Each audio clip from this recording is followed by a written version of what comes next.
yegg si la jàmm ci cabinet Tawfekh TV bu dee gan nga ci chaîne bi bësal fii ñuy wax abonné nga activer cloche de notification bi moo lay may lépp lu ñu dugal rek nga jot cabinet Tawfekh TV taxaw ci di leen jox xabaar yi am solo cabinet Tawfekh TV ci dëgg rek lay sax yéena ko moom gaañi bokk leen ko waay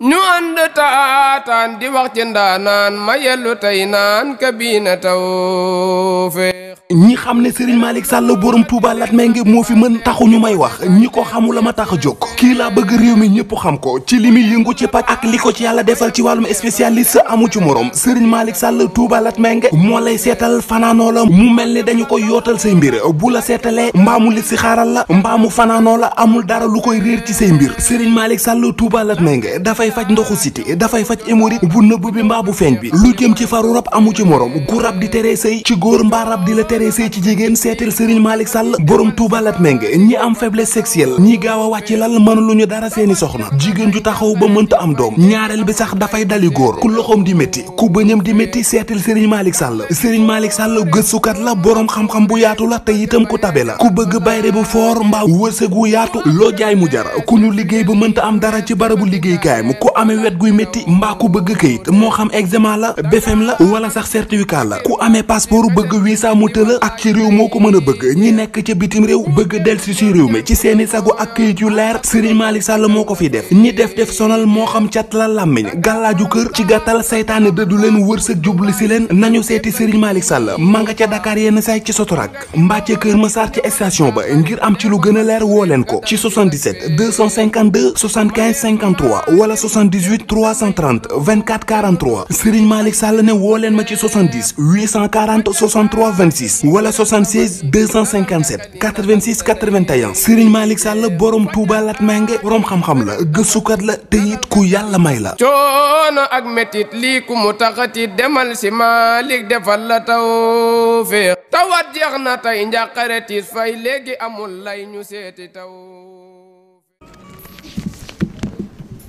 Voilà. Vous êtes OK? ñu ngi leen di jaajëfal ci teewaay bi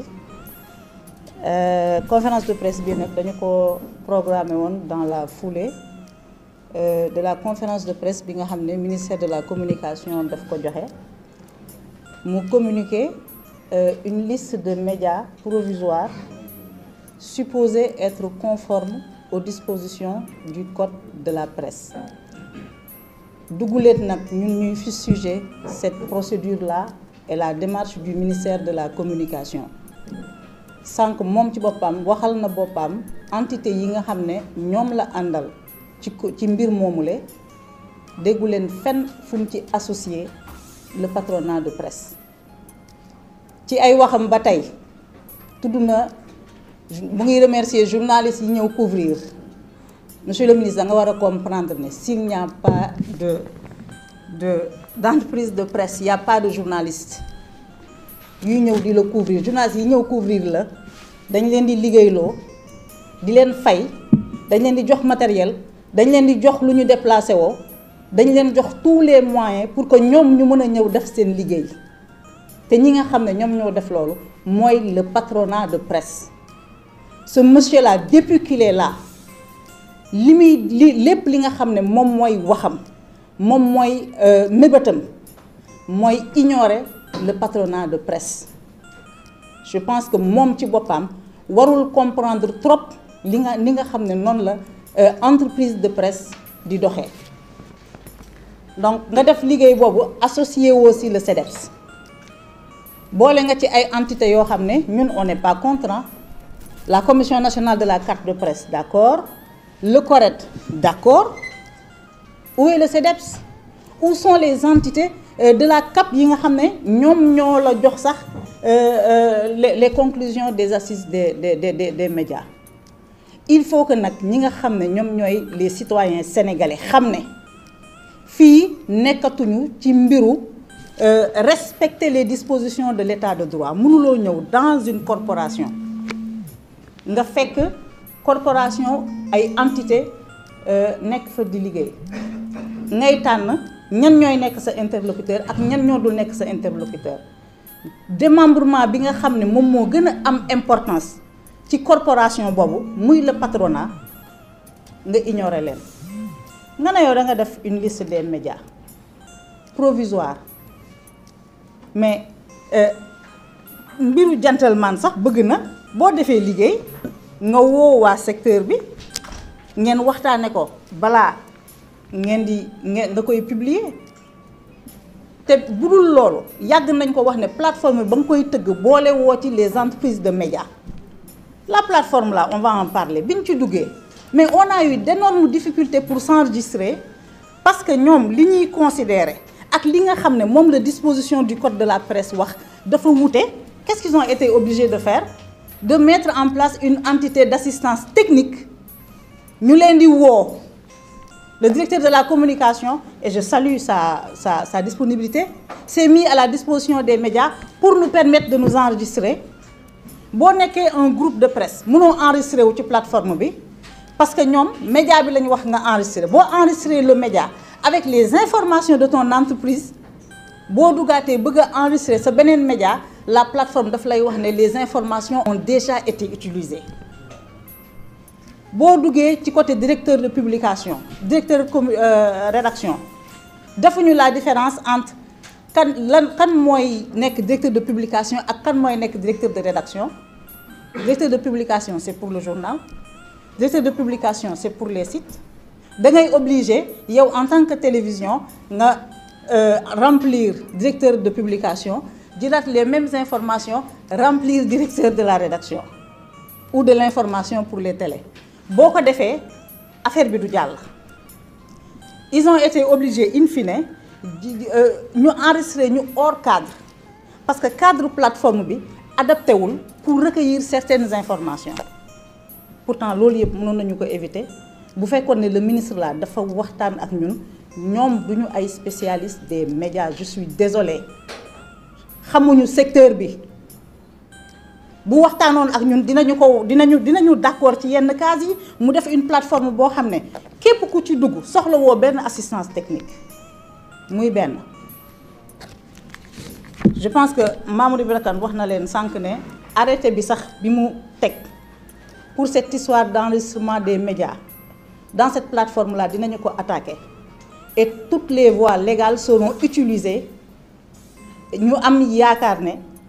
Cour suprême dina ko invalider parce que c'est un abus de pouvoir. Deuxième chose yow nga ne da nga publier liste des médias conformes nga ne 7TV bokku ci nga ne Le Quotidien bokku ci nga ne Sen TV bokku ci faites le reste nga ne Zik FM bokku ci waaw. Bon, si je me mets à citer, je ne vais pas leeral point actu puisqu'ils l'ont déjà dit. Le reste, xel moo koy mottali. Ces médias-là ne sont pas conformes aux dispositions du code de la presse par rapport à quoi? Nañu wax nga ne yow da nga publier une liste des médias nga des médias yoo xam ne ce sont des médias de référence nga génne leen ci. Des médias yoo xam ne ñu ngi ba ñuy exister boobu code de la presse bi sax adapté wuñu ko nga génne leen ci. À qui la faute? Est-ce que l'État moo deful liggéeyam wala est-ce que ñun ñoo pratiquer un métier illégalement? Parce que c'est ce qu'on est en train de nous dire. Est-ce que aujourd'hui l'État peut se prévaloir de ses propres turpitudes? Et puis defuñu la différence. Entreprise de presse bi dafay éditer plusieurs médias bi ñuy reconnaître entreprise de presse bi dañ dindi sax dañ méconnaître sax l'existence de l'entreprise de presse. Une entreprise par exemple pour le cas de 7TV édité par 3M qui existe depuis 2012 qui a connu une évolution sur la dénomination en 2017 loolu sax nga ne yow reconnaître oo ko ci entreprise boo xam ne dafa am ay këyitam am léppam ñu ñëw ci média bi xamuñ ne entreprise bi entreprise bu spécialisé wu dans la communication le journalisme la donc yow nga méconnaître l'existence légale de cette entreprise là nga xam ne dafa yor ay këyitam entreprise bi dafay éditer des médias yoo xam ne signé nañu convention avec le CNRA en 2022 ce sont les médias créés après l'adoption du code de la presse en 2017 ñu dem ba 2022 CNRA ak ministère bi ñu def après plusieurs concertations ñu signé ay convention ñu signé un cahier de charge nga xëy nga ne ces médias ne sont pas conformes tu donnes 72 heures et jusqu'à présent waxuloo nit ñi c'est quoi la non-conformité liñ doon soupçonné depuis le début loolu moo nekk di am dañ nekk di def une tentative de sélection lañ nag nekk di def seeni caisse de résonance elles peuvent exister mais des médias sérieux au service des Sénégalais et de la démocratie dañ leen bëgg a rayer de la carte ça ne se passera pas comme ça du demee noonu man Maïmouna Ndour Faye kan moo mën a taxaw dans ce pays là nga ne man j'exerce illégalement un métier nan kan moo mën a taxaw nga ne des médias que vous avez fréquentés que vous avez utilisés dans votre quête du pouvoir nga ñëw nga taxaw nga ne ces médias là n'existent pas. J'aurais bien aimé que celui que j'ai saisi mu jox ma les raisons on nous a toujours pas donné les raisons mais gis nga junju doy na borom xel ñi ñu visé écartez leen de la liste là demandez-vous pourquoi ces médias là sont visés. Nous ne sommes pas des caisses de résonance pour qui que ce soit ñoom bi ñuy nekk ci opposition ñun ñu nekk di def suñu liggéey on a subi beaucoup de désagréments parce que ñun dañoo taxaw ne dañoo tëddee njaaxanaay ñëpp la ñuy jox kàddu sa ministre war na rus sax taxaw di génn yenn médias yi ça n'a pas de sens ça n'a aucun sens te liñ ci jublu xam nañu ko mooy médias yi leen neex ñooñu ñooy exister médias yi leen neexul ñooñu duñu exister boobu ba tey maa ngi koy wax man je ne suis pas surprise moo tax je ne suis pas très sonnée lu ma xaaroon la ba ñu commencé pour étouffer ñu dañ commencé ci wàllu fiscalité bi on a tenu par une simple note du Premier ministre ñu annuler tous les contrats et conventions signés geler tous les paiements des créances dues aux médias nit ñi di supporter on a tenu maintenant l'étape ultime c'est que c'est un ministre dans une profession libérale qui va décider de qui est média ou pas xoolaat leen liste bi am na ñu ci boolewul ñu ne duñu média mais am na ñu ci nekk duñu ay média ay tribune la yoo xam ne elles sont au service d'un parti politique di leen defaral seen communication di leen xeexal di leen attaquer seeni adversaire ñooñu mën nañu exister mais ñun ñi nga xam ne dañoo nekk dans une profession mu nekk ci suñu deret mu nekk suñu passion on a tout donné pour mën a exprimer wu à travers des plateformes audiovisuelles on a tout donné nga ne ñooñu existé wuñu je l'ai dit et je le répète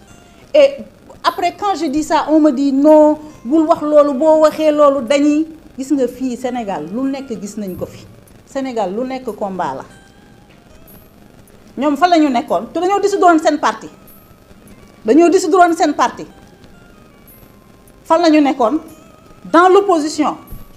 ils se sont armés de foi ils se sont battus et ils ont été récompensés pour leur combat gis nga foi boobu habité woon leen na leen leer ne muy man ak samay morom foi boobu moo ñu habité te man sama foi elle reste inébranlable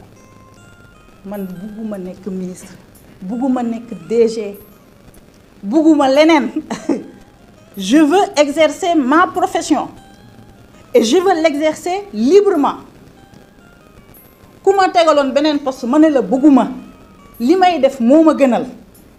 loolu nag mbëggeel la c'est une passion. La passion, elle est folle, elle est irraisonnable. Pour vivre sa passion, regardez un peu de quoi on est capable. Nga bëgg nit mënoo dund ak moom gis nga lu mu lay jaral ñun passion boobu la ñu am pour le journalisme. Il faut que le ministre ak son équipe comprennent que li ñuy mañe du rek des choses matérielles. Li ñuy mañe, il y a une forte dose, il y a une grande part d'immatériel. Une grande part d'immatériel bu ci nekk boo xam ne boo koy mañe da nga ko war di mañe avec précaution parce que tu touches à la passion des gens, tu touches à l'amour des gens pour un métier, tu touches au sacrifice suprême. ñen ñi fi toog ñëpp yor ay entreprise de presse koo leen ci jëloon mu lay raconter sa tranche de vie les gens comprendraient que lii du xaalis parce que da nga koy yor muy metti nga gàddu mu naqari nga gàddu mu jaral la nga jël li nga am yépp def ko ci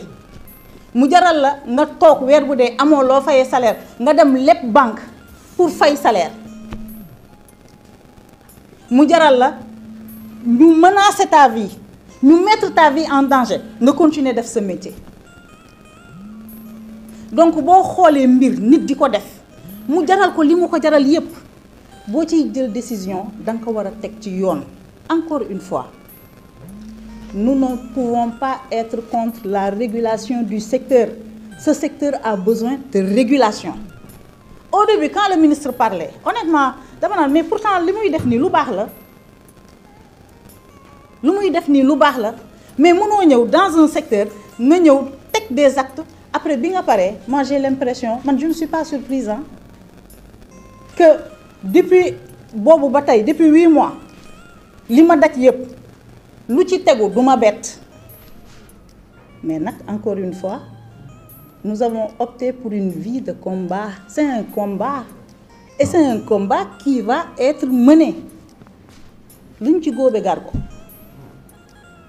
lu ñu ci góobe gar ko parce qu'il est question de la passion des gens, parce qu'il est question d'un choix existentiel boo xam ne dañu ko def ne man lii laa man journaliste laa bëgg a nekk man su ma bëggoon nekk chargé de communication au palais de la République ma nekk ko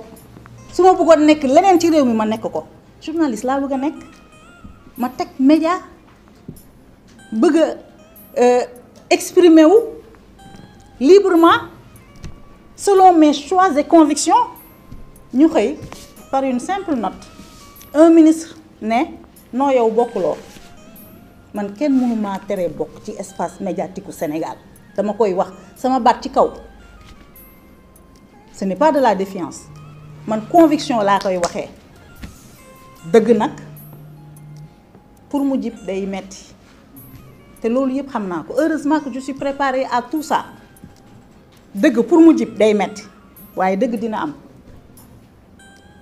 Cette décision-là, dinañu ko attaquer pour abus de pouvoir. Mais le vrai combat, c'est le combat pour la démocratie et la liberté de la presse. Boobu ba tey ñu ngi leen koy wax. On nous disait que liberté de la presse menacé wul parce que amul journaliste bu ñu jàpp non waxoon naa ko fi dernièrement menacer liberté de la presse du rek jàpp journaliste.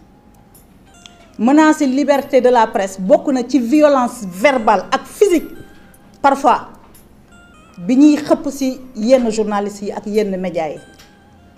menacer liberté de la presse bokk na ci nga fekk une entité de presse muy liggéey nga engager une communication une propagande pour justifier xañ boo leen xañ publicité boo xam ne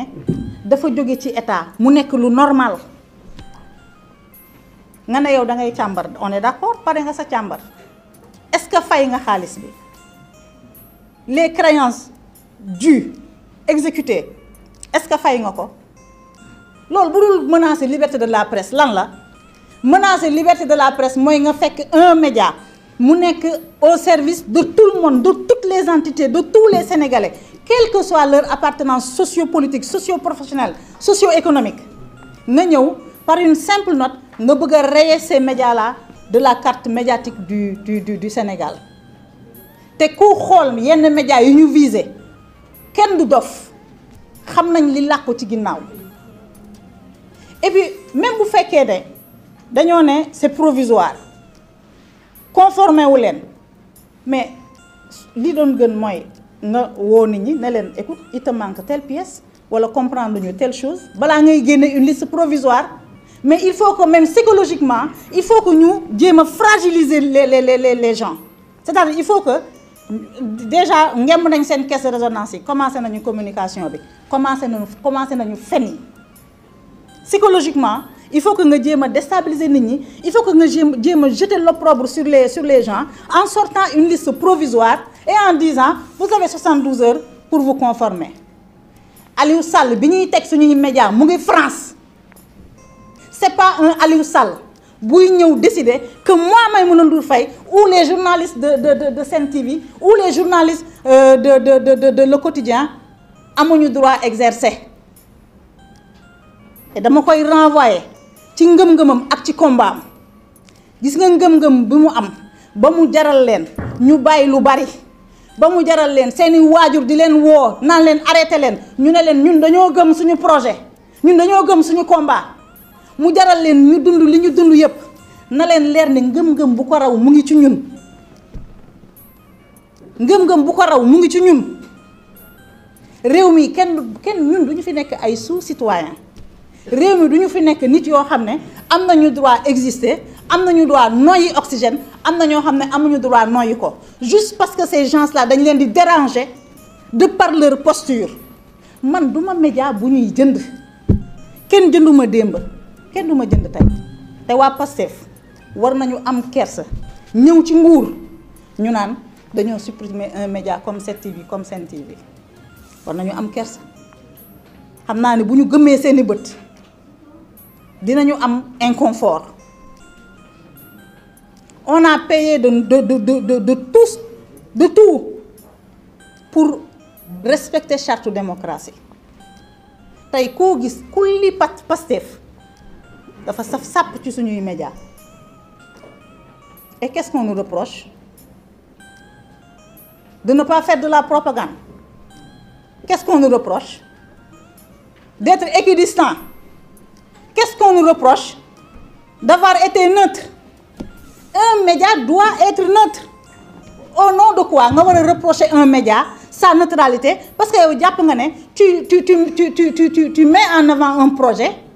ce projet-là xëy na ça doit être le Coran ou la Bible non c'est un projet politique mu am ñu ci am conviction gëm ko mu am ñu ci amul conviction gëmuñu ko loolu citoyen bi la le média yoonam nekku ci maintenant ñu indi benn nouvel ordre de la communication il faut être sur les plateaux il faut être des agences de communication man duma agence de communication wu kenn te ma voix là personne ne peut l'éteindre jusqu'à l'extinction du soleil dama leen koy wax ñu dégg ko sama voix kenn mënu ko éteindre ce n'est pas par une simple note qu'on va nous rayer de la carte ce matin dama doon seetaan El Malick mu wax bu am solo mu ne bi ñu ne ko dañoo dissoudre Pastef mu ne kenn dissoudre Pastef pour dissoudre Pastef nañu dem ci xolu nit ñi raxas fibre ba ca nekk damay utiliser même réflexion bi ñun pour faire taire li nekk ci ñun en tant que journaliste il faudra nous prendre la vie pour nous empêcher d'exister à travers des médias il faudra éradiquer tous les médias de ce pays-là pour enrayer de la carte des médias nos médias il faudra aussi nga def ko nga dem ci xolu sénégalais yi ko bëgg di ko seetaan nga dindi ci mbëggeel biñ ci am. nañu bàyyi caaxaan réew dafa war a am état de droit mënuloo ñëw nga fekk des entités qui existent nga bëgg a remettre en cause seen existence te ñooñu dañoo asseoir seen existence sur des bases légales c'est-à-dire même l'entreprise que tu as créée ministère bi daf ko enrayé daf ko dindi fan la teg abus yooyu. Ce ministre-là, depuis qu'il est là, acte yi muy posé yëpp il est dans ci wàllu bot di compter nga ñëw tu promeus nu mu tudd benn ay entité média bu ñu waxee nga ne convention des jeunes reporters ñu ngi leen di jaajëfal dugg na fii génn na fii tu ignores le patronat di promouvoir ñeneen. te ay ñu ne mu ne ma ce matin moom mu ne ce matin bi muy def loolu def ci ànd ak ñoom CORED ak ñooñu nañu jël seen responsabilité Mamadou Thior laay waxal na jël ay responsabilités am te mu xam ne Daouda Mine il a la commission nationale de la carte de presse mais ñoom ñoom ñi CORED nekk ci entité boobu nañu jël seen responsabilité. boobaak léegi Sénégal mu ngi nekk ci crise politique ba muy nekk ci crise politique. gis nañu seen taxawaay dañu doon tànn les combats ils s'en sont pris à des professionnels et pourtant tous les jours des gens qui n'ont pas le droit d'exercer ce métier-là ñu ngi nekk ci dans des tribunes di wax lu leen neex di def lu leen neex di attaquer ay gor di saaga ay nit kenn régulé wu leen correct waxu ci des médias certains médias bu ñu amee jafe-jafe des médias yoo xam ne correct mosul taxaw daf leen la leçon par rapport à leur éthique et à leur déontologie correct day noppi et je prie Mamadou Thior mu bañ a nekk complice de ce meurtre qu'on est en train de commettre parce que taxawaayam parfois moi ça ne me rassure pas nan nga mën a nekkee dans une commission ñu jël cette décision unique là dans une commission yow nga nangu ko le ministre daf leen engagé nañu jël seen responsabilité correct c'est un tribunal des pairs mënul remplacer le patronat mënul remplacer le SYNPICS lu ministère bi di daf ko ci yóbbaale xëy na ministre bi dafa jàpp ne ñoom ñoo ànd et que ñoom ñoo bokk gis-gis des non pratiquants mënuñu ñëw décider pour des gens qui pratiquent et qui connaissent leur métier. La non-conformité c'est par rapport à quoi? Par rapport au code de la presse. nañu génneel les dispositions du code de la presse yi nga xam ne dafa éliminer ces médias là. Moi j'aimerais bien que ñoom ñu communiquer sur ça.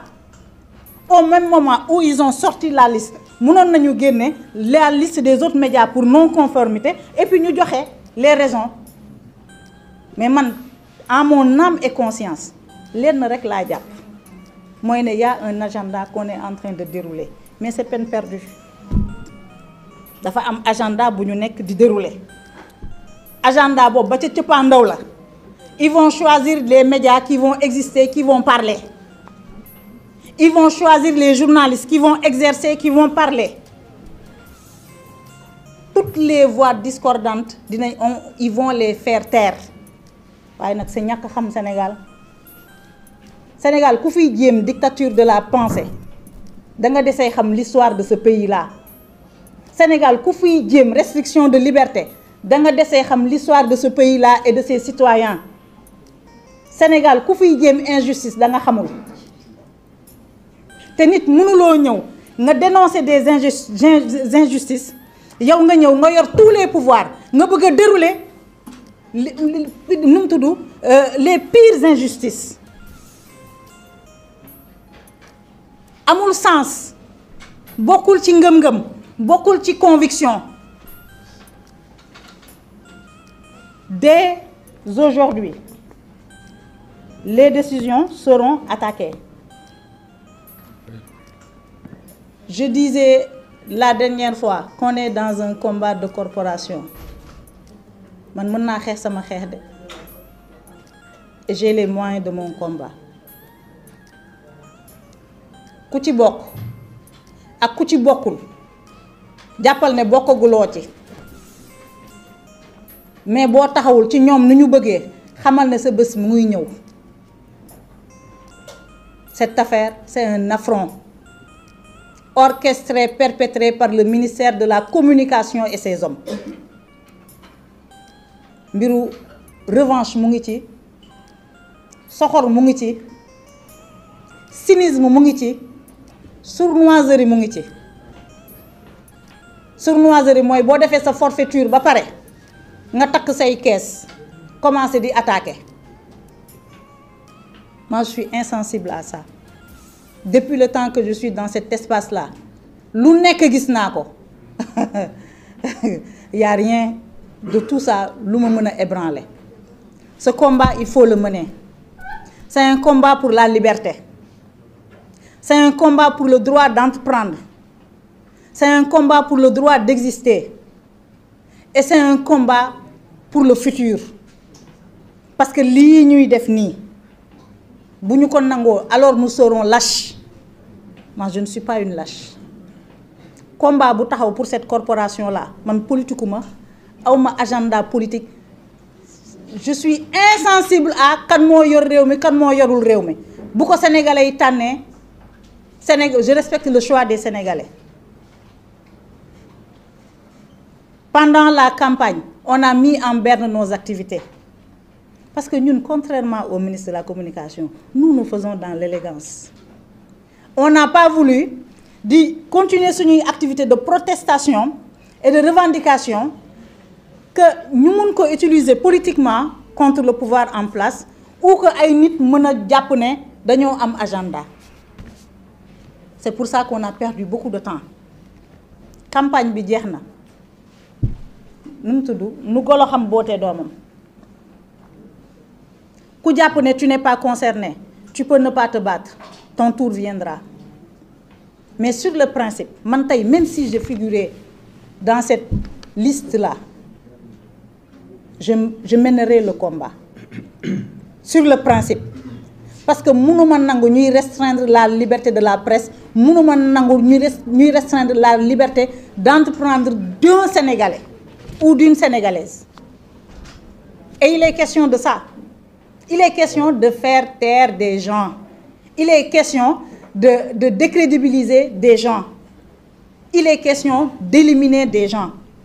C'est un processus qui a commencé. Je m'en arrête là.